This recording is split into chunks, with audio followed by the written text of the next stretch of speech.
Përshëndetje të përzemërta, të dashur miq, uroj që të gjithë jeni mirë dhe bekimi i Zotit të jetë mbi ju.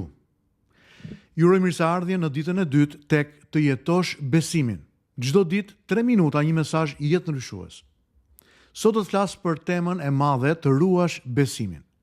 A dini që në letrën e Judës në Testamentin e Ri të Biblës na thuhet: shumë të dashur, ndërsa isha ngulmues që t'ju shkruaja për shpëtimin e përbashkët, ndjeva nevojën t'ju shkruaj juve dhe t'ju bëj thirrje të luftoni për besimin që u që transmetuar shenjtorëve një herë e përgjithmonë. Tregohet historia e një udhëtari i cili po ecte natën. Errësirë, mbante me vete një llamp të fortë. Rrugës ai pa drita të tjera që ndriçonin nga shtëpia në shtëpi.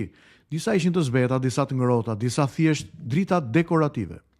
Një kalimtar i rastit i thot: "Përse e mban ende atë llamp kaq të fortë? Shiko se sa shumë drita ka përreth." Udhëtari përgjigjet: "Sepse vetëm kjo dritë më tregon rrugën e sigurt. Të tjerat janë të bukura, dekorative, por nuk më çojnë në destinacion." Kjo histori pasionon realitetin shpirtëror të kohës tonë. Jetojmë mes shumë dritave, shumë ideve, bindjeve fetare.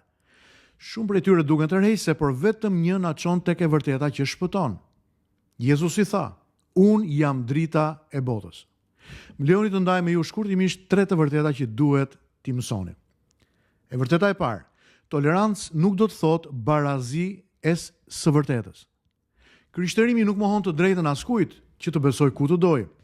Ndryshe, megjithatë, respekti për njerëzit nuk do të thotë se të gjitha besimet janë një lloj. Bibla na thërret të mos e relativizojmë të vërtetën e saj që na është besuar. Së dyti, besimi krishter është unik, i papërsëritshëm. Ardhja e Krishtit në botë nëpërmjet ngjizjes së mbinatyrshme. Lindja nga Virgjëresha Mari, jeta pa mëkat, vdekja mbi kryq për mëkatet tona dhe ringjallja e tij janë të papërsëritshme. Askush tjetër nuk e ka mundur mëkatin dhe vdekjen përveç Krishtit. Të thuar se një fe vlen sa një tjetër do thotë të mos kesh kuptuar Ungjillin. Së treti, e vërteta kërkon bindje, jo vetëm mendim. Besimi nuk është opinion i ndryshueshëm, por bindje rrënjosur. Bibla nuk thot diskutoni, argumentoni për besimin, por ruajeni, mbrojeni. Kjo kërkon njohje, qëndrueshmëri dhe guxim. Le të pyesim veten sot: apo jetojmë sipas bindjeve që burojnë nga fjala e Zotit, apo sipas opinionit të shumicës?